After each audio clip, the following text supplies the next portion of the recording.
Welcome to Kenton's videos. Enjoy the video. You're starting with the essentials. Know the lock type and have a thin tool ready. First, align the dials to the current code or 0-0-0 if unknown.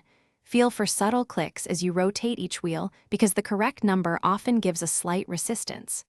Once done, depress the reset pin or pull the shackle up slightly if your model requires it, then hold steady. This engages the mechanism so you can set a new code. Make sure to note the new numbers immediately. Now you'll zero in on the right digits by feel and sight.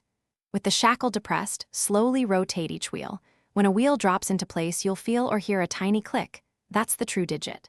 Proceed wheel by wheel, repeating the press and turn sequence, because the mechanism only frees when every wheel is correct.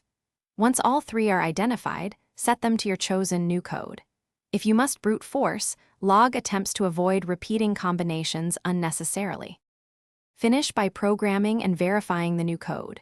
With the reset engaged, spin dials to your chosen combination, release the reset mechanism, and then test opening and closing the lock 3 to 5 times so you're confident.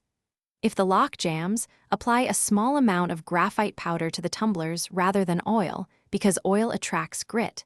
Then repeat the sequence. If the mechanism still fails, contact a locksmith or your airline for TSA-approved assistance. Do not force it and risk breaking the zipper or frame. Thanks for watching. Consider subscribing if we helped you.